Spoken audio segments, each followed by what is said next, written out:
Welcome to the Fitness Industry Success Show. Ideas, inspiration, and interviews to take your fitness business to the next level.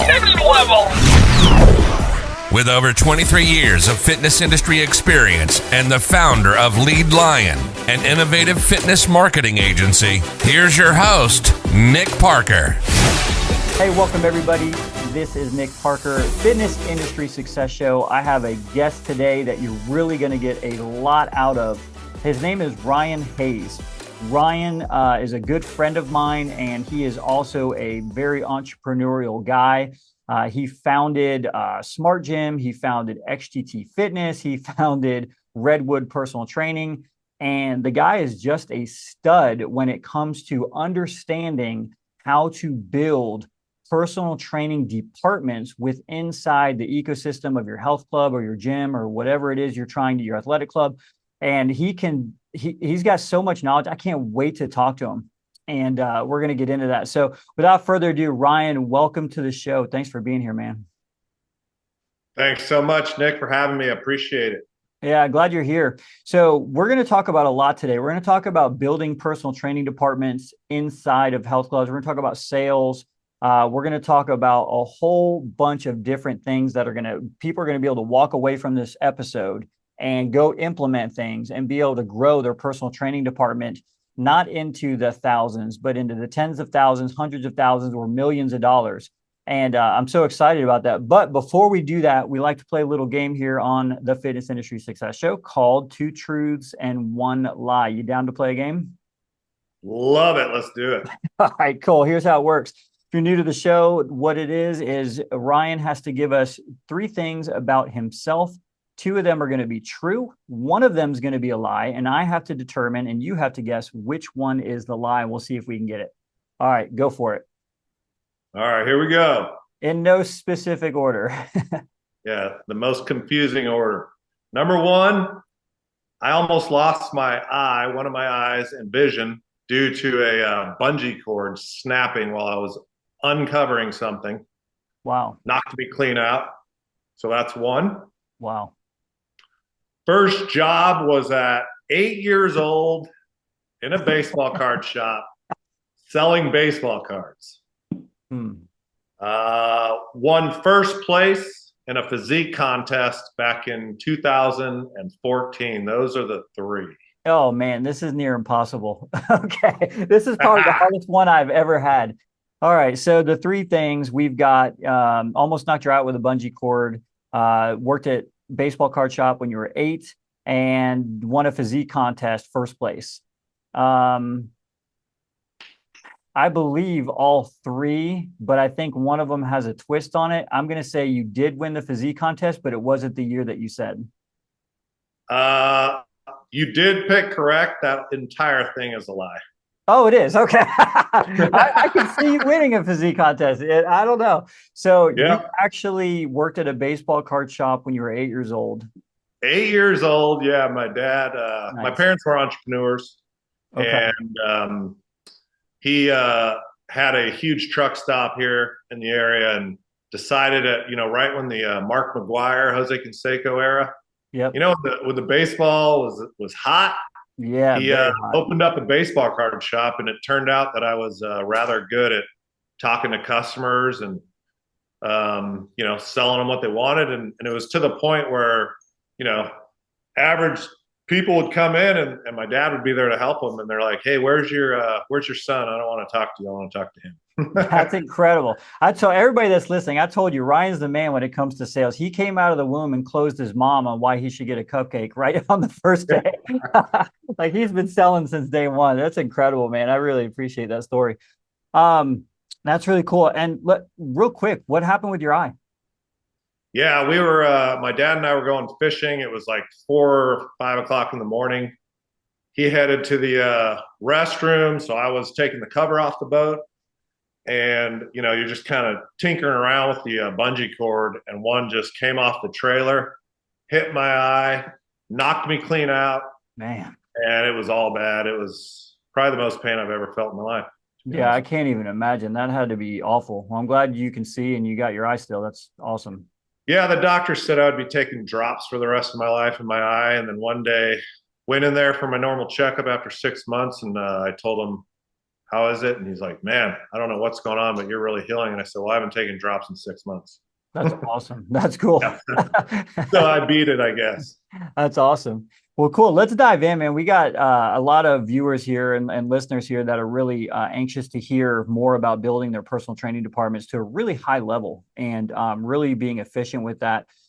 Real quick, so everyone understands what you do and why you're so experienced in this. Can you give me like the quick elevator pitch on the Redwood Personal Training and how you guys are like this turnkey solution that's completely done for you, where you're actually, if it lack of a better word, you're paying gym owners to grow their personal training department because the revenue goes up so efficiently and well. Can you tell us a little bit about that real quick, and then we'll dive into some of the questions?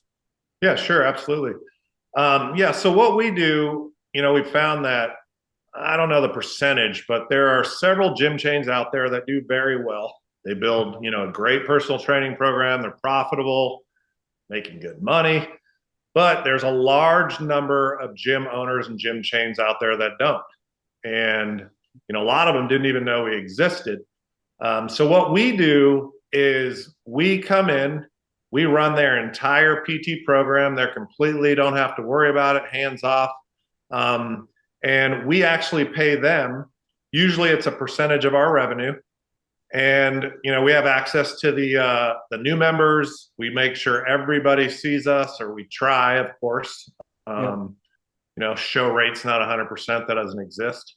But we try to, touch everybody we possibly can with a legendary experience to go through what we call a fit start or a fitness assessment.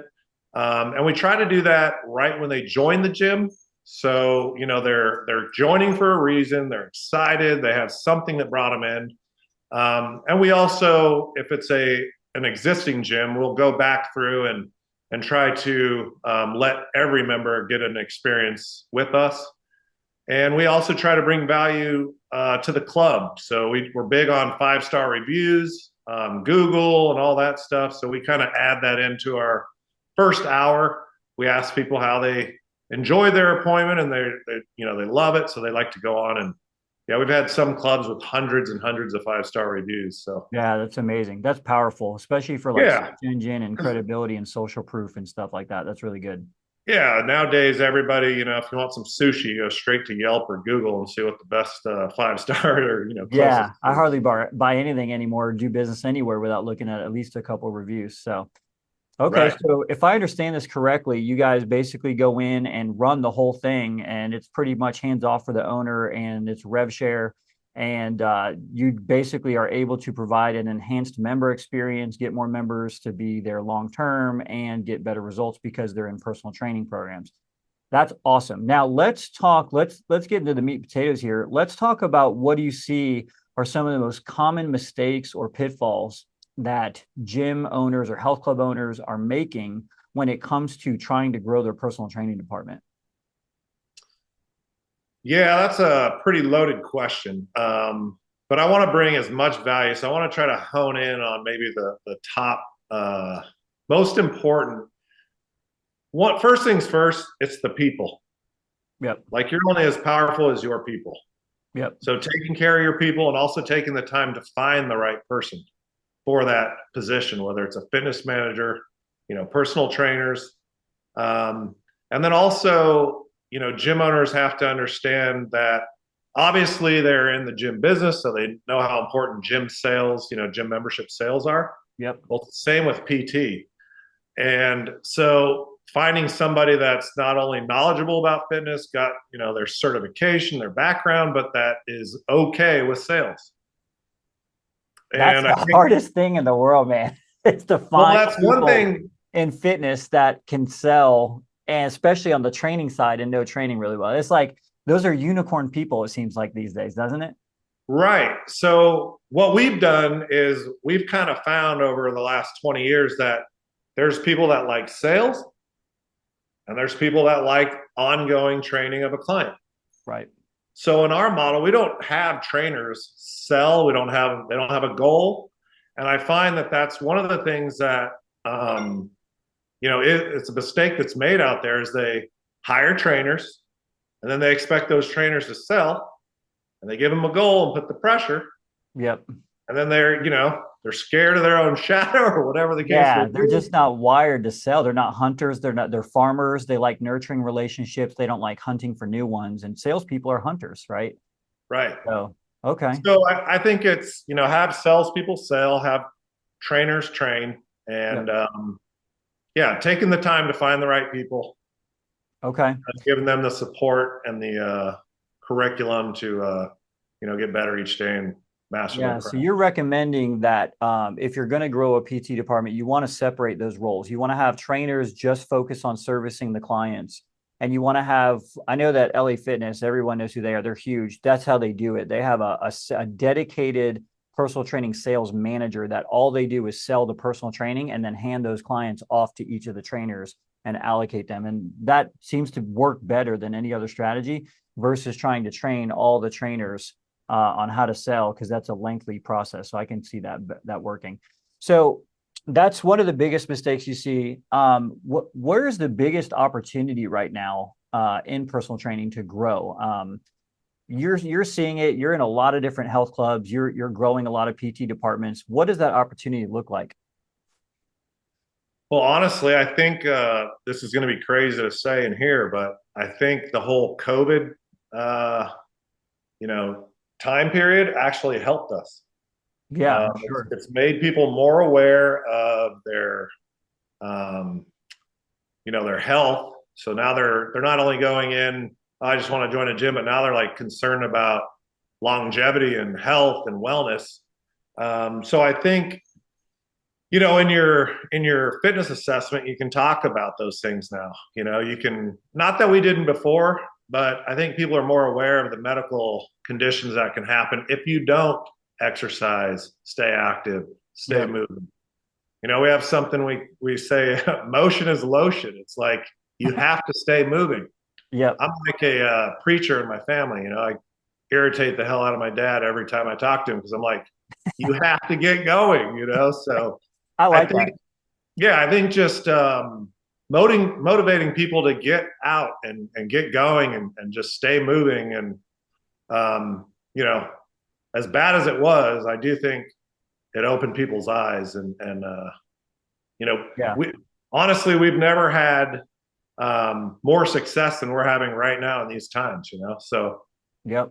People are looking to get in shape. I think there's two, I don't know. I'll share my own 2 cents on this too. I think you're right. I think it's the whole, everybody's eyes were open to, being a little bit healthier and really taking care of their nutrition and their exercise and their movement.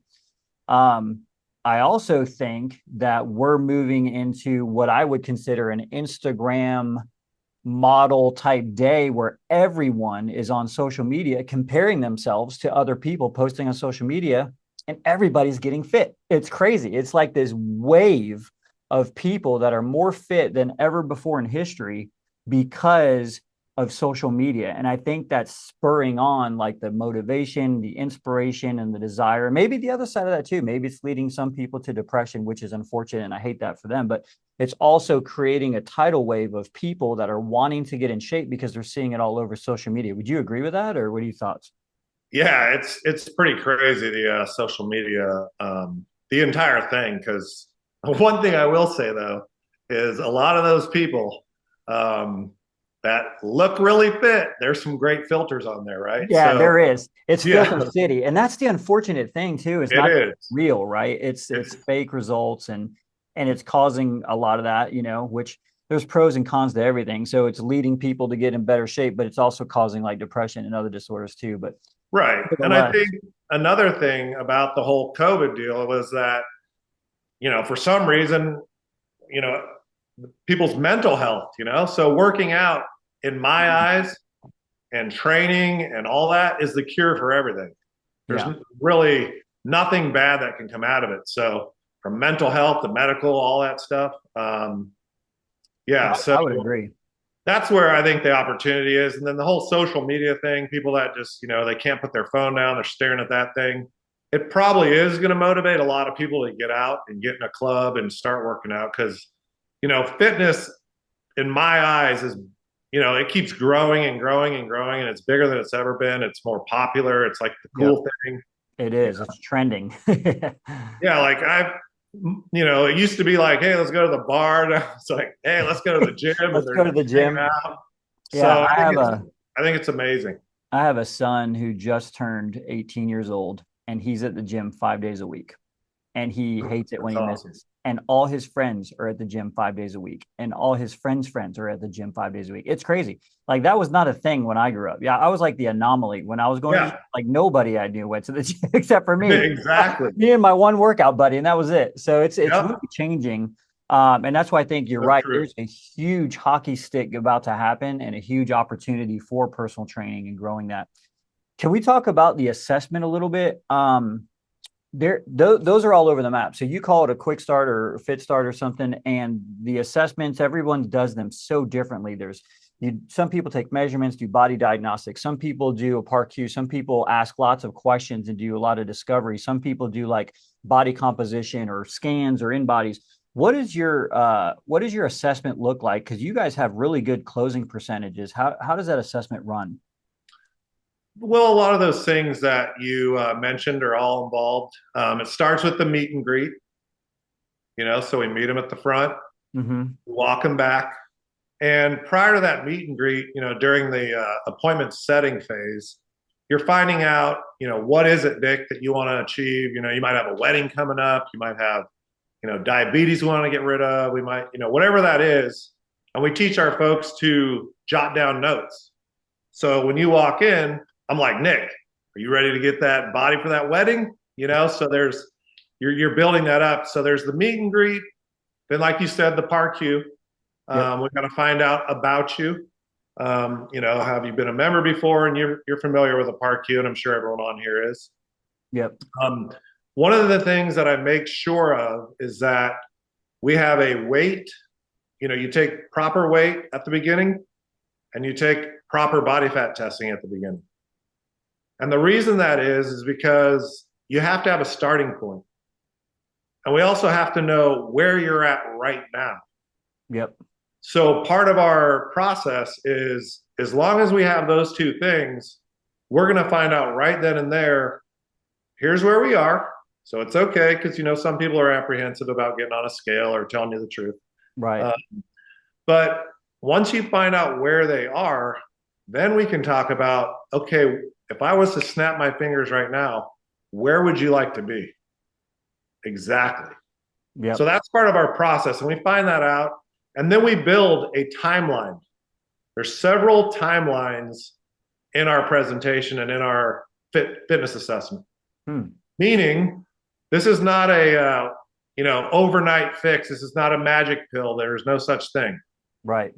And the majority of our clients are on a program for 12 months, or for 12 months. And they want to at the end. They understand, like, oh, thank God, this isn't like a 1 month thing. Like, it's just not realistic. Right. Exactly. And sometimes we'll even talk about, Instagram and Facebook. Like, a lot of that stuff is fake. Don't worry about that stuff. And right. Also, don't jump on a scale every minute or every day. So after that, we do what's called, I'm letting some secrets out of the bag here. I want to bring the value. So what we do next is called a wish list. Okay, so what is it that you want to change? Obstacles that are holding you back.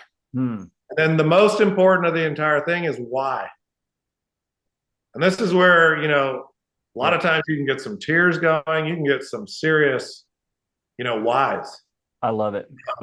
Once we're done with that, we do what we call an education page. It's about 2 to 3 minutes. Teaches people, wow, I've been coming in forever and I just plan on doing a bunch of cardio.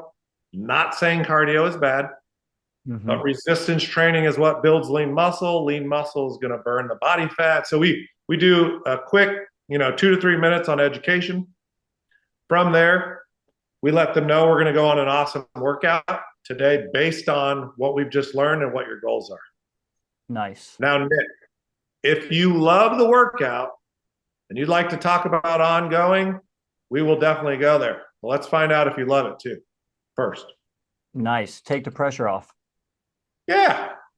When I'm doing an appointment, I have tons of fun too. That's the key for everybody out there.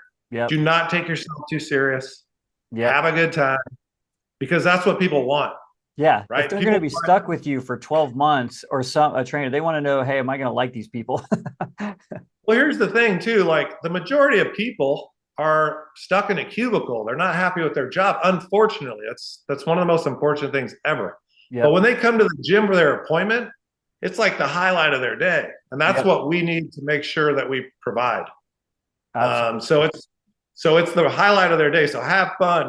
We teach all our people, have fun, like enjoy yourself. Don't take yourself too serious.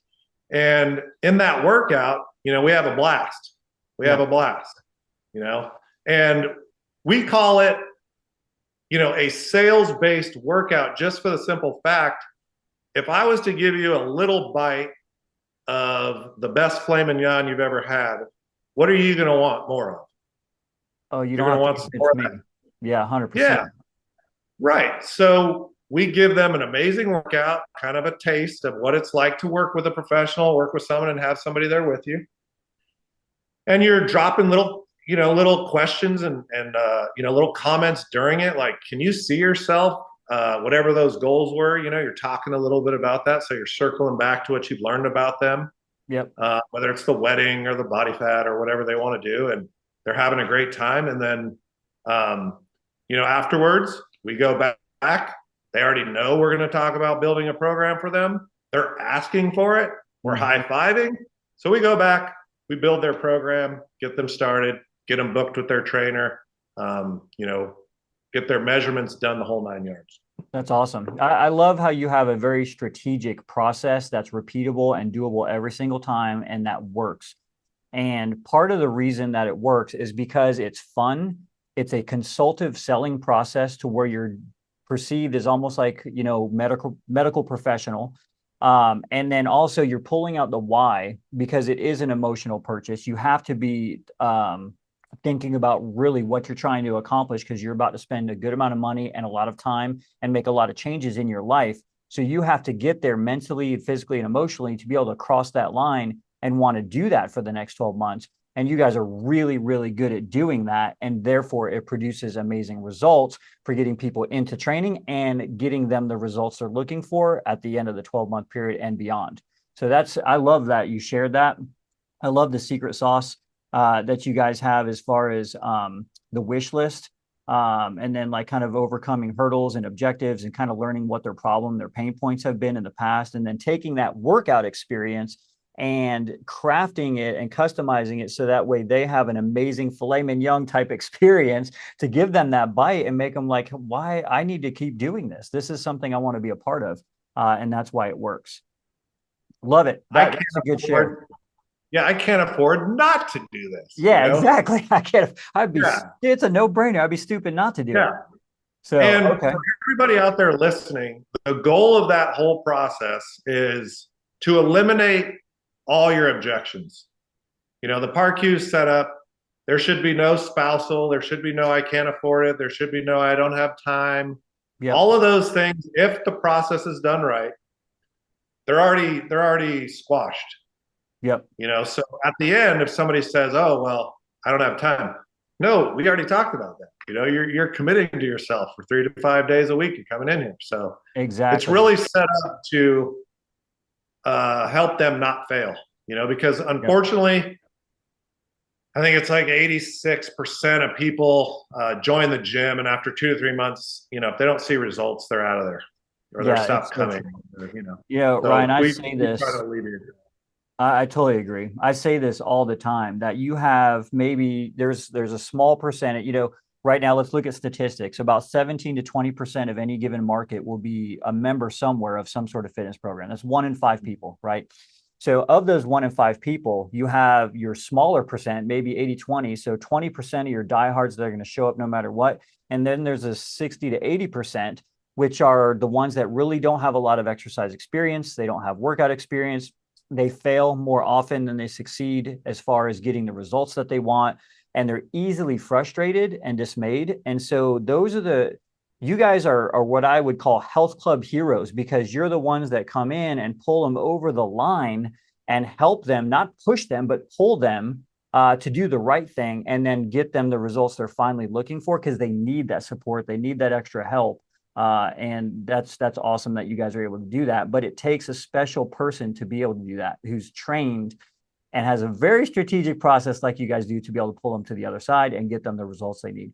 So let me ask you some other interesting questions. Maybe you know this, maybe you don't, but I think about numbers, from a business owner standpoint, personal training sales, just out of curiosity, like I could give you my experience. What are some of the, maybe not even just your clients, but just in general in the industry, what would be considered like a really high volume, high producing revenue from a personal training department, like on a monthly revenue basis? And I'll share the numbers that I know as well. And we can just like give people some benchmarks of what the top end looks like.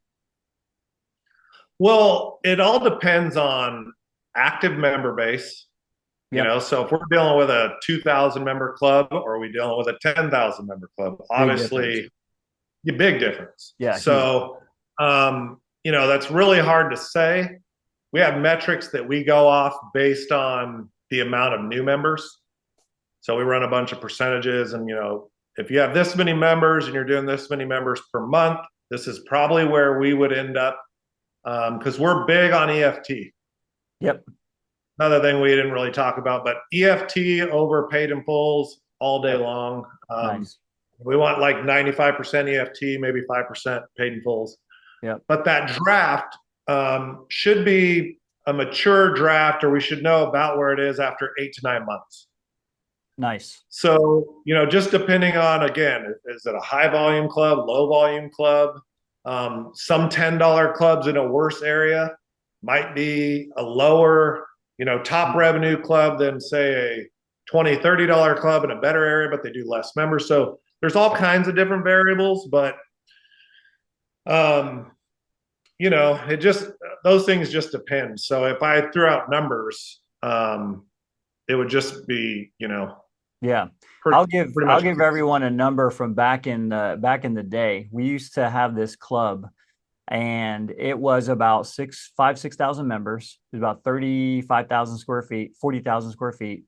And it was in a very well to do area, like an upper income area, and was doing about $125,000 to $160,000 a month in personal training sales. Yeah, I was gonna say 12 trainers. It was crazy. I was gonna say 100K plus based on where you're going. Yeah, exactly. 125 to 160K a month with 12 personal trainers. That's insane. And I would consider that probably at the cream of the crop top end. Like that's the high end.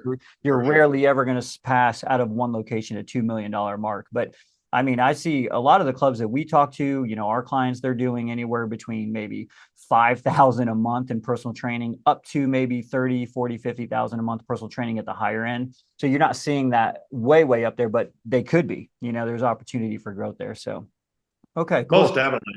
Yeah. And again, when they don't have to think about the training or worry about the training, what it allows operators to do is focus on that number one goal, and that's driving new traffic, retaining their current member base, and then everything else they have to deal with. Yeah. As you know, I'm also a club owner operator, so that's what also brings that knowledge of knowing, like, I know what you're going through, gym owner. Yeah, so I want to say something about that too, because guys, there's a lot of times where people say they know what they're talking about. Like I ran clubs, I've owned my own gyms, I've been in the fitness industry for 23 years in a lot of different capacities. Ryan, same thing. He owns a health club. He also does this day in and day out, like for his own club. And so he really, really, really understands the industry as an owner and as a service provider. So you've got a whole different perspective. He's got this test lab where he can go test things and sales scripts and processes. And then once he's got it dialed in, can go roll it out nationally to all, the people that he's providing the service for, which is super cool and way more powerful than just theory, right? This might work. That's cool. Yeah, I understand the ups and downs of owning a gym or, 10, 15, 20 clubs. So it just helps to kind of put myself in their shoes, you know? 100%, 100%. So, so what is it? How do you, I'm just curious, and we'll wrap up here in a minute. How do you guys find and train these people? Because like I said, you're looking for people that can sell personal training, and then you got to hire trainers. So right now, I know you're growing like crazy and you're super busy. Staffing has to be one of the biggest pain points for you guys, because I talk to club owners all the time and gym owners, and one of their hardest things is really staffing up. They can't find good people, right? So how are you guys overcoming that challenge? Staffing has been unbelievably challenging for, I believe, every industry. Yeah, You know, you go out to eat and the place is closed just for the simple fact they don't I have know. any people. Yeah, it's So crazy. we do pretty much all avenues, right? So one thing is because we have a good team and we have good, managers in the club, we also teach them that we're looking for more of you. You know, we want more amazing people like you. So you're not only working the floor to try to, set a new appointment for a fitness assessment, Mhm. but if you see a guy in there, he's always working out, he's always there, he might not be working, he's always here. Yeah, So what do you think about working here? So we work the gyms, our gyms that we're in, because nice. that's a lot of times where you'll find a lot of good quality staff. Yep. We do a lot of, the normal avenues of online, the Zip Recruiter, Indeed, all those type of things. Mm-hmm. Referral basis. I mean, you name it, we do it. Nice. We even have QR codes of now hiring flyers. We put those at different places. We post on our gym owners Facebook. We kind of collaborate Yep. and do a now hiring deal there. You name it, we do it all. But what I have found, especially in the last 2 to 3 years, because it used to be, we could find a Nick Parker if we maybe, or a Ryan Hayes if we do 20 interviews, we might run into one superstar or two superstars, More like So one in now a we're hundred. finding it's like 40, 50, Yeah. right?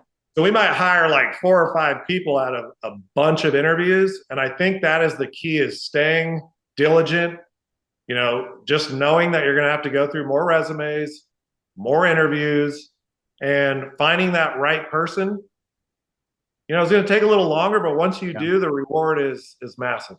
I couldn't agree more. We typically here at LEADLION, we go through 125 people before we find one. There you go. It's See? crazy. Yeah. But Yeah. would that be the same 5 years ago?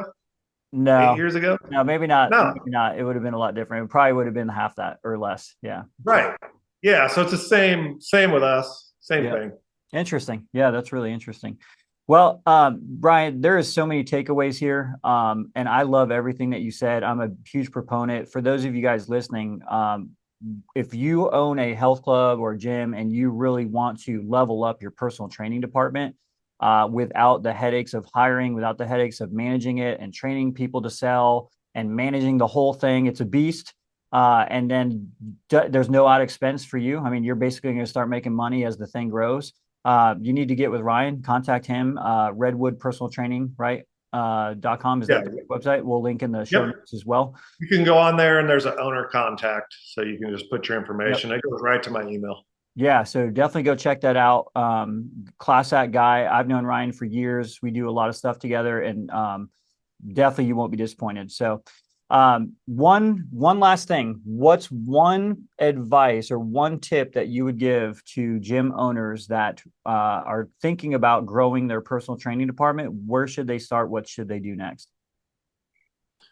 One thing I would say, don't be afraid to take risk. Obviously, you've already taken risk. You own a health club or multiple, but don't be afraid to take risk and just get out there and do it. And don't be afraid to try new things. It's just about putting in the work and staying diligent, staying disciplined on it. And if you're not, you don't think it's the right thing, or you don't have the time, don't be afraid to try new things. Like I said, think outside the box. and don't be afraid to reach out to your, fellow competition or fellow gym owners and get some ideas and just, you might be stuck on kind of one line of thinking, but I would say just throw that all away, throw the ego out, and just be open-minded and try new things, and you'll be surprised at the results and outcome. I love that. Uncomfortable, being uncomfortable. Being uncomfortable. I love that. Yep. Anything worthwhile is going to make you uncomfortable, right? At least at first, because you're learning something new or a new skill or something. So that's awesome. Or you could just make it easy and push the easy button and go contact Redwood. Yeah, you can hit the Redwood button. Go ahead, hit the Redwood button, right? Exactly. So Ryan, I want to thank you so much for being on the show today. It's been a pleasure and an honor. It's something that I'm very passionate about as well. Great conversation. I know everyone's going to get a lot out of this.